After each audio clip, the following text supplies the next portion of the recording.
hello there, Top fans. It's Bill from Top Fan Rivalry again.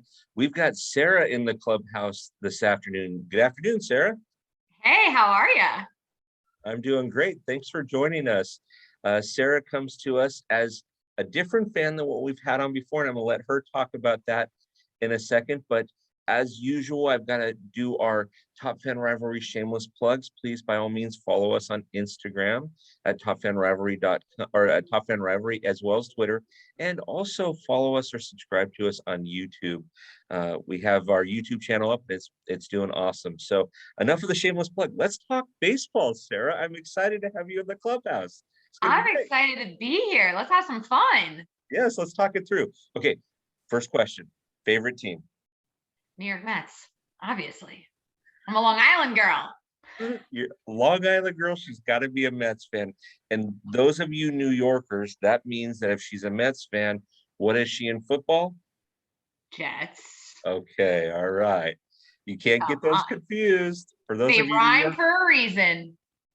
For those of you New Yorkers that are listening to this, go, she better say Jets. You better say Jets. Awesome. Awesome. Great. So tell me why, besides for proximity, tell me why you are a Mets fan. Give me an experience or two that you've had. So besides the fact that growing up, every game was a Mets game on TV, I was lucky enough that my grandfather had season tickets to Shea. And before my sister and I went to sleepaway camp, spring, we went to a game every week. When we came back from camp, it was the same thing. And there was traditions. You know, you'd go right to our seats and they would always like dust them down for us. My grandfather's last name was Goldhaber. Mr. Goldhaber, welcome. How's the family? You girls got so big. We never really changed sizes every week, but every week we somehow grew, right? Instantly, we got hot dogs. That was very important because that was where I learned hot dogs only have mustard. There's no such thing as ketchup on a hot dog. And whoever told you that is not a real New Yorker. Then right after the 7th inning stretch, it was you got to have your ice cream in the plastic little like cup. You had to have the little hat cup. And you guys brought that home, which my mom, somehow those always disappeared because they were really pointless to bring home, but every kid loved them. And then on the way home, my grandfather would sit there and go, okay, what do you remember from this inning? Can you walk me through that play? And even though we were like two little girls, we had so much fun. We wore our t-shirts and our jersey and we had our mitt, and it was just the energy. And Shea was one of those stadiums that you felt the history whenever you were there. I know all the Yankee fans think like Yankee Stadium was the best place in the world. Give me a break. Okay, I'm sorry. If you did not have to walk down that crazy ramp after every game, you don't know what it means to be an old school fan. And if you're a kid doing that, you can get through anything. But being a Mets fan, it means being family. Yeah. And that's what it was for me. It was going to the games with my grandpa. So now going to games with grandpa, let me just, as a sidebar, let me ask you a question about Shea versus Citi Field. Which one do you prefer? As an adult, looking at it from a experience night out, Citi Field has a lot to offer. I mean, there's a reason why it's voted best food within all the ballparks every year. You can have a true event at Citi Field, and it's a beautiful place. For the memories, the sentimental, for me, it's Shea because of my emotions towards it. But I think Citi Field is one of the best just sporting arenas in the country, even outside of baseball alone. Okay. I love it. I love it. Okay, so Mets fan, and I tell this to top fans all the time whenever we're doing a clubhouse and they tell of an experience, it's always grandpa or dad and what I love about baseball is the family aspect of it. It brings families, right? And so, all right, so we know your experience. Now tell me your favorite player. Currently, it's Alonso. Okay. I mean, you got to stay loyal to your team. I'm not going to pick someone that's not a Mets player. Okay. But this is probably going to be your next question, but why do I like him so much? Sure. It's his attitude. It's the fact that he's truly become part of the community. And that's what being a Mets fan is also about. You can point out another Mets fan from across the room. There's something about you. And you know the team, you know the history, you make the same jokes. we all know, like, we don't have to say the last time we won, like, we know, but hello, in 2015, we got pretty darn close. I'm just saying. Yep. Just saying. Yep. But You got close. I think Alonso is kind of like, he is a good player. He does work really hard. You can see he will power through his injury, whether or not that's a positive or negative from a fan perspective. You're an athlete. Go play. So I have to tell you, I agree with that call. I picked him to win the home run derby this last year, and some of my buddies are like, "Oh, this person." I'm like, "Nah, Pete's got this, right?" And I love the way that he just laces them up every day. There's not a lot of question about you know you're going to get 110% out of him. Then he's going to go home, and come back the next day. You're not going to hear about him do anything crazy or anything like that. He's just a good dude, it seems like. I also like to see in the dugout, he's always talking to everyone on the team. Always. Yeah. He's going over plays with teammates. He's talking to the coaching staff. He's getting into it with the fans. That's what makes a fan love a player. Right. That's what makes baseball a little different than any other sport. I mean, I'll compare it to football for a second in the sense of fandom. When you love the team, right? Okay. They do well, they frustrate you, whatever. But most of the players are kind of all on the same level, except for the quarterback gets the most attention publicly. Let's just call it what it is. In baseball, you really have to kind of decide who you love and why, because every player is going to get attention from the media because every player has a certain responsibility. Now, granted, the Mets are really highlighted for their pitchers, especially with the last recent years, and that might be a little unfair advantage. But this guy is never not talking to everybody else and not trying to work through things with every other player. And you never hear him say a negative thing ever, and no one ever has a negative thing to say about him. So for a team that's especially going into the next season, going to be having a lot of things changing, I got to vote Alonso. I got to say, you know what, dude, keep at it. So I love your analytics to that, because he's the type of dude that, like you said, that's the guy you want. Now, let me take you a step back. If I said all-time favorite Mets player, Mike Piazza. Okay, do tell, because being a Dodger fan, you know this. I mean, come on, do tell. I mean, I got to ask. So Mike Piazza was just like, he's the Sinatra of baseball. He's just the guy. I hate to bring up some, sad things, but like the 9/11 game between the Mets and the Yankees, and when he like tipped his hat, it brought, you rewatch it, it brings you to tears. He became the Mets. He became Queens. He became New York. He treats everyone with so much respect. When he got inducted into the Hall of Fame, the speech, how he just said, I was part of every team I was a part of, but New York was his home. If he walked into Citi Field today, they would, what can we get you, Mr. Piazza? Do you want to play? We'll change the roster for you. Yes. He's the pizza man. Yeah. That's all there is to it. So out of all the Dodger memories that I have of Mike Piazza, I will tell you this. In my mind, Mike Piazza is that home run after the 9/11 game. That's who he is, right? To me, though he had a great career with the Dodgers, he's not a Dodger. He's a Met, and he really earned those stripes that day when he hit that home run. That turned the country around. That was bigger than baseball, right? Yeah. And when you listen to, so I don't know if you've seen the MLB Network. They do these different specials, but they did one on that game, and they had a couple of guys. I think Franco was there, and a couple other guys that they were interviewing. Yeah, it was for the 10-year anniversary. Yeah, they even said straight out that it was bigger than the game, and so I love it. All right, Alonso and Piazza, I love it. Okay, so now let's talk ballparks. Where have you been? Well, obviously I count Shea, even though it's no longer with us. Citi Field, Yankee Stadium, Fenway, Citizens Bank, and Rogers Center up in Canada. Really? Yeah. Really? Okay. So you've been an East Coast girl. You stayed on the East Coast. Not by choice. It's kind Okay. of just how it happened. I would say my goal is to make it, to all of them, right? Like Right. you want to see everything, but a lot of it's also like timing, how much time you have in places, are they even playing? I was I was in St. Paul, and we were for a wedding. We were gonna go get tickets to a game.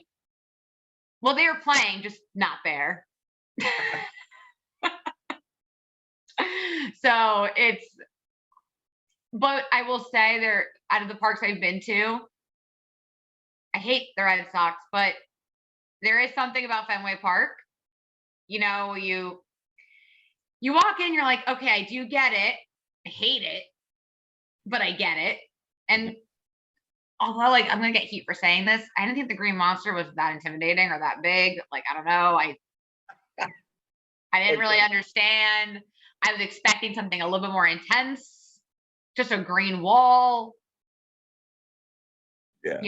Okay, sure. But, Yankee Stadium, I hate. I hate it. I'm sorry. If I Crosstown can't get rivals. easy, if I can't get easy parking there, it's just not fun for me to want to go. Crosstown rivals. I love it.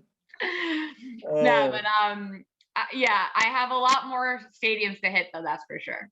So what's your favorite one that you've been to so far? Has to be City Field. Yeah. Because it combines the traditions of Shea with this modern world that any ballpark or stadium actually just needs to make money. I mean, sports is a business. It's an industry. If you can't have concerts there, if you can't have festivals there, you're kind of screwed. I mean, that's kind of. I mean, look at Barclays Center for a Yeah. prime example. They're failing miserably. Their deal with the Islanders was garbage, but also the building was never built for anything but really concerts. It's not even good for basketball. If you're a sports fan, you want to hear fans cheering. The acoustics there, you can't hear what's going on across the way. So why would you want to go to a game and have that energy? It's perfect for a concert, Mhm. but you need to build every arena for all things. You can't just build it for one thing anymore. Yeah, I've had that conversation a bunch with buddies of mine and saying, hey, if you own a team and you own this field, you've got to do something. You're only there 81 days a year. Or what are you gonna do with the other 200 and some Yeah. odd? So did you go to Fenway and take the tour, or did you actually go to a game there? Both. I was lucky actually. The sleepaway camp that my sister and I went to, they did for until a certain age. For 4 summers, you got to go on a cool trip. So for 2 of those trips, it had to be Toronto and it got to be Boston. So I got to see my 2 parks that way. So I was like that weird girl that was like super excited. Everyone else on the trip like, this is what we're doing. And I'm like, this is what we're doing? Awesome. We've done that tour. My wife and I took that tour once at Fenway, and I was surprised at how small the visitors locker room is. It's so small. But also, as a sports fan, I respected the hell out of that. Yep. When the Islanders played at the Coliseum, when I worked for them, Mhm. the visitors' locker room had the lockers on one side and the showers on the other. Do you know how funny it was to watch these guys have to schlep all their stuff back and forth? Although a lot of them just run across, with maybe very little of coverage. And they hated having to use that locker room. Hated it because it wasn't a full locker room. And I used to laugh my what off watching these grown guys who are making millions of dollars with their little shower caddies across the way. Loved it. Having to watch Sidney Crosby strut around his yellow Crocs was the highlight of every night for me. Oh, awesome. And also, I hate the Penguins, so that's kind of why. But that's a whole nother conversation. That's a whole other conversation. We'll have another one. This is awesome. Yeah, I I was surprised because it was a true locker room, right? Yeah. I mean, it wasn't set up for all these things like these TV monitors and everything. It was you show up, you dress, you leave, right? Yeah. So, and some of those guys, like I was thinking of how small those lockers are. How did Frank Thomas fit in his locker? Great difficulty. Sideways, maybe. He could do the whole like headbutt thing and then just slide his way in like There we this, go. Yes. Oh, I'm going to remember this locker room conversation. This is awesome. Best thing ever. Okay, so bucket list. Tell me about bucket list. Where do you, like, if you had 3 or 5 ballparks that you wanted to go to, what are your next ones that you want to go to and why? I don't know if I could pick, honestly, Okay. because like for me, I want to see them all. I think if I were to like try to narrow something down, I would love to be able to go to every single, well, not every single, I'm not crazy. If money wasn't an option, if money didn't matter, Okay. I would go to every single World Series final game. And I'd want to see the energy in each like ballpark and be a fly on the wall. Now, I will go to the Mets one, that just to clarify, I don't care where it's going to be. Like that's a separate conversation. I just want to be a fly on the wall and experience the support for the teams in that place. I want to feel the energy. I want to see what the ballpark is like. What do they do for the fans' experience? That's also one thing I will say I was shocked about in Toronto. They put so much into the pre-game. Like the fan experience is great there. There's always events and concerts. I never thought Blue Jays would do anything like that. I kind of thought baseball was an afterthought, especially because they have it enclosed. So it was I was pleasantly surprised by that. And honestly, like that's what I want to see in each ballpark. I want to take with my fandom from my team. I love that sports brings people together. I used to live in London and I worked in sports there. And that was where I got to see how it's not what the sport is. It's just sports in general. You think baseball fans are crazy? You should see a rugby match. I mean, it's a religion. And that's what's so exciting about it. Yeah.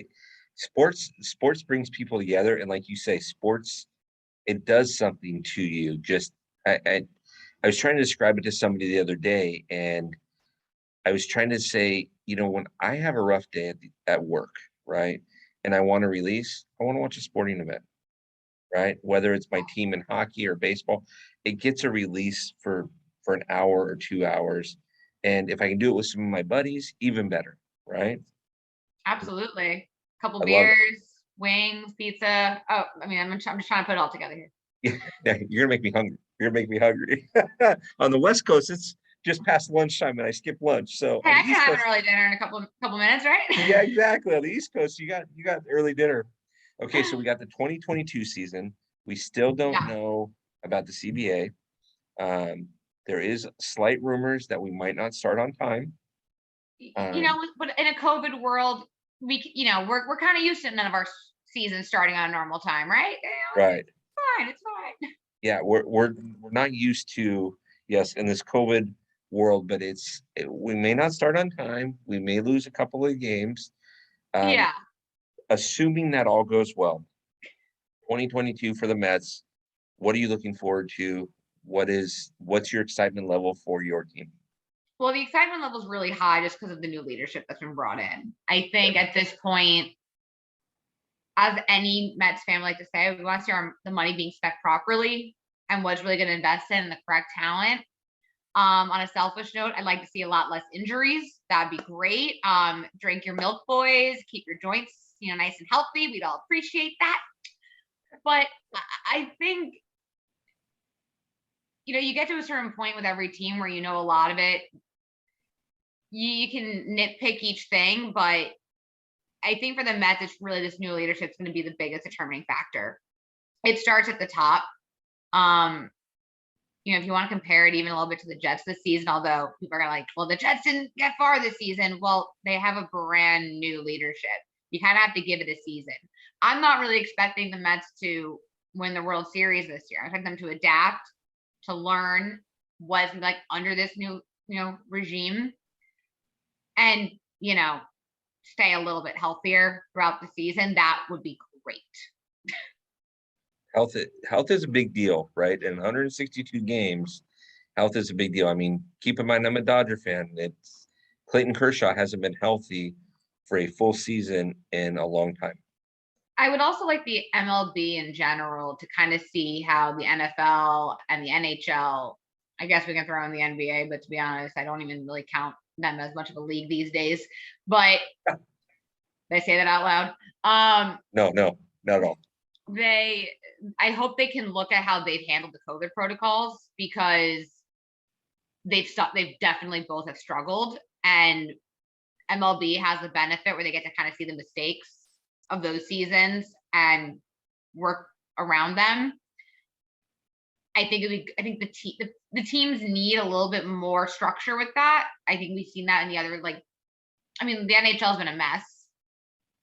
The NFL, who even knows what each player's doing? So, right. And I don't even think I don't look at it from a political standpoint. I look at it from, it's like basically being injured. You're out. No one wants players out. So figure it out the best way possible so we can have our normal rosters playing the game. Right. And don't take 9 of your boys to the club and all get COVID, so you guys have to sit out like 12 days, like this last season, right? Probably not the best idea. Probably not the best idea. I was gonna not bring that up, but you did, so. Hey, you said that's the first thing that, and trust me, when you're looking at this, how fair is that to your opponents, right? And yeah, this is our new normal, and I'm kind of under the impression we kind of have to just adapt to it. So don't be stupid. Like, if you're not playing right now and you know that, and like you still have a couple of weeks for spring training, if you want to go to the club, go now. Yeah. Like, yeah. If that's what's important to you. I mean, I think if COVID's taught all of us anything, it's cherish. By the way, you can see my cat in the background here. He always has to be involved. His name is Bogey. He's named after a golf term, because a bogey means one over, and he won me over. There you go. So sports is everywhere here. I love that. But in general, you have to really cherish every relationship that you have. So, athletes out there, if you really want to go out and meet a new girl every night, by all means, just don't give the rest of the team COVID. Yeah, that's still good. Exactly. Be able to play the sport that you're being paid millions of dollars to play. Yeah, we don't. As a female, we'd all really appreciate it. There you go. There you go. Well, Sarah, it's been great having you in the clubhouse, and we need to get you back in. We've got some discussions coming up soon that I would love to have you a part of it. Would you be willing to come back? I love that. Absolutely. Awesome. Now tell us what you do. I know you have an Instagram account, but tell us what you do. You can follow me at Sarah, SARAH _Holzberg, HOLZBERG. I'm actually the CEO and co-founder of QuickFit, which is a customized styling and shopping app. So follow us there at _QuickFit, QUIKFIT, and you'll kind of watch our journey. We actually today just announced our rebrand, so we're really excited. We worked really hard on it, and we're hoping to be live in the App Store in a few months. We're going through beta right now. It's a really exciting time, and like I say to people all the time, I'm the tomboy that loves fashion. Fashion and sports are my life. They're my love, and I get to do it every day. I'm also a freelance stylist. You can follow that at the Sarah Style Program. All are linked to my main Instagram account. And if you ever want to talk sports with me, well, you know how to find me. There you go. We love it. We love it. Well, Sarah, thank you so much for coming in the clubhouse and talking with us. You have been one of the most energetic people that we've had on, and the most knowledgeable. And I will never think of Sidney Crosby the same ever again. Every time I see him on the ice now, I will never think of him the same. I'm probably gonna get some like Pittsburgh hate mail after that. Something like that, right? But we haven't done a Pirates podcast yet, so I'll deter the Pirates fans when I'm doing it. Say, you might want to not check out the Mets one for right now. Just pause on that for a hot minute. Exactly. So Sarah, thanks so much for your time. It's been great having you in the clubhouse. And join us again. Thanks. Have a great weekend. You too.